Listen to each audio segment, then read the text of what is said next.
Good evening to all. Judicial law classes में आपका स्वागत है। संपत्ति अंतरण अधिनियम की आपकी सीरीज चल रही है, जिसमें आपका ये सीरीज के 6th वीडियो है। ठीक है, आपके लिए छोटा सा टारगेट दिया था 50 लाख पर वीडियो का और 250 सब्सक्राइबर आपके इस टीपीए जितनी सब सब्जेक्ट में कवर करूंगा इसी सब्जेक्ट के अंतर्गत। लेकिन ठीक है, देखते हैं कंप्लीट होता है कि नहीं होता है। तो सबसे पहले हम आज डिस्कस करेंगे विक्रय से आप क्या समझते हैं या कैसे किया जाता है, यानी सेल से आप क्या समझते हैं, इस कैसे किया जाता है। इसके मेन पॉइंट्स देख लेते हैं, मुख्य बिंदु क्या है। सबसे पहले परिचय देख लेंगे। कोई भी वस्तु किसी अन्य व्यक्ति को दिया जाना, उसके बदले में उससे कुछ प्राप्त करना, बेचना कहलाता है, नॉर्मली विक्रय कहलाता है। ठीक है, लेकिन एक चीज और है, विक्रय के अंतर्गत केवल अचल संपत्तियों को लिया जाता है, अचल संपत्तियों को लिया जाता है। ठीक है, यानी चल संपत्तियों को नहीं लिया जाता।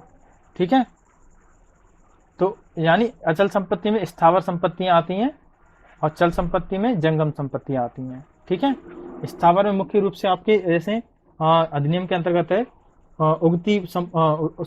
उगती फसल, खड़ा काष्ठ तथा घास। ठीक है, ये संपत्ति अंतरण अधिनियम के अंतर्गत इनको स्थावर या अचल संपत्ति बताया गया है। तो जितना भी ये विक्रय किया जाएगा वो अचल संपत्तियों के संदर्भ में ही किया जाता है। चल में क्यों नहीं किया जाता? क्योंकि इसके लिए माल के संदर्भ में अलग अधिनियम है, माल विक्रय अधिनियम, उसमें इसको देखा जाता है। ठीक है, एक चीज और, ये जो विक्रय है ये संपत्ति अंतरण का एक माध्यम है, जिसे हमने पहले भी डिस्कस किया था कि विक्रय क्या है, कि जो संपत्ति अंतरण करते हैं उनका उन माध्यमों में से एक है विक्रय। ठीक है, अंतरण करने का संपत्ति। ठीक है, स्टार्ट करते हैं। अगला परिभाषा, दूसरा पॉइंट है परिभाषा। तो ये संपत्ति अंतरण अधिनियम की धारा 54 के अंतर्गत विक्रय की परिभाषा दी गई है। ठीक है, क्या परिभाषा दी गई है कि विक्रय स्वामित्व का कीमत के बदले ऐसा अंतरण है जो दिया जा चुका हो या देने का वचन हो या कोई भाग दिया जा चुका हो या कोई भाग देने का वचन हो। तो धारा में ये परिभाषा दी गई है कि स्वामित्व के बदले कीमत के बदले विक्रय स्वामित्व क्या है, कि विक्रय स्वामित्व का कीमत के बदले ऐसा अंतरण है जो दिया जा चुका हो या देने का वचन किया गया हो या जिसका कोई भाग दिया जा चुका हो या किसी भाग का देने का वचन हो। ठीक है, तो ये विक्रय की परिभाषा है। सामान्य रूप से हम परिभाषा देखें तो विक्रय कीमत के बदले स्वामित्व का अंतरण है, यानी विक्रय जो है कीमत के बदले स्वामित्व का क्या है, अंतरण है। उदाहरण देख लेते हैं। का द्वारा खा को अपना घर 50,000 रुपये में बेच देता है। ठीक है, तो ये अंतरित कर देता है। तो विक्रय के द्वारा का को अपना घर खा को अंतरित कर दिया गया, ये विक्रय के माध्यम के द्वारा किया गया। ठीक है, ये एग्जाम्पल हो गया। एक इसमें केस भी देख लेते हैं। स्टेट ऑफ मेघालय वर्सेज विमल देव का इसमें केस है। इस केस में न्यायालय द्वारा यह निर्धारित किया गया था कि जो वसीयत है उसको विक्रय या अंतरण नहीं माना जाएगा, क्योंकि वसीयत क्या है, वसीयत एक केवल विधिक घोषणा होती है। तो वसीयत को आप विक्रय अंतरण नहीं मान सकते हैं। ठीक है, अब इसके तीसरा पॉइंट है इसके आवश्यक तत्व। ठीक है, विक्रय के आवश्यक तत्व क्या है उस पर डिस्कस कर लेते हैं। तो पहला आवश्यक तत्व है विक्रय के दो पक्षकार होना चाहिए, यानी जो विक्रय है उसके दो पक्षकार होना आवश्यक है।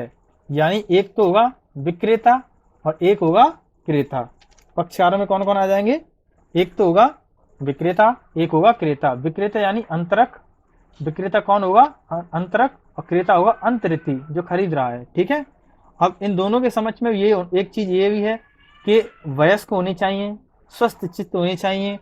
ठीक है, और अगर विक्रेता है तो विक्रेता को ये अपनी संपत्ति का अधिकार होना चाहिए दूसरे को देने का, यानी संपत्ति पर उसका अधिकार होना चाहिए विक्रेता का। ठीक है, एक चीज और है इसमें कि अवयस्क जो व्यक्ति है वो विक्रेता नहीं हो सकता, क्रेता हो सकता है, यानी अंतरक नहीं हो सकता, अंतरिती हो सकता है। ठीक है, इस संदर्भ में दो केस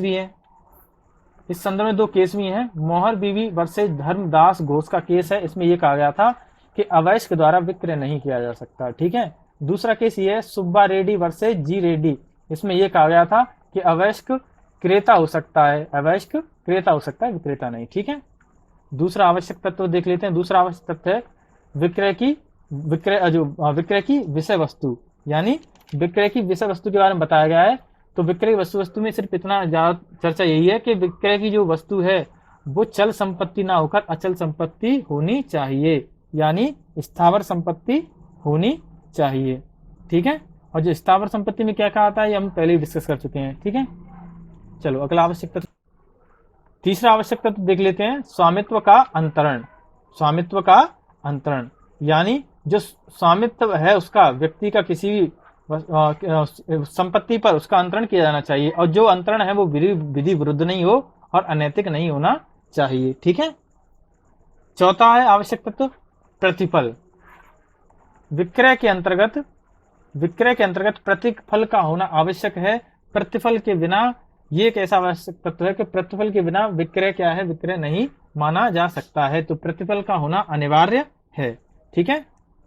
अगला पॉइंट है अपना, चौथा पॉइंट है कि जो विक्रय है वो कैसे किया जा सकता है। विक्रय कैसे किया जा सकता है, तो दो प्रकार से इसमें प्रकार दिए गए हैं। अगर 100 रुपए से अधिक की कीमत वाली संपत्ति है तो उसका विक्रय रजिस्ट्रीकृत लेख द्वारा किया जा सकेगा, जबकि 100 रुपए से कम की संपत्ति अगर है तो रजिस्ट्रीकृत लेख द्वारा कर सकते हैं, या कब्जे का परिधान भी किया जा सकता है।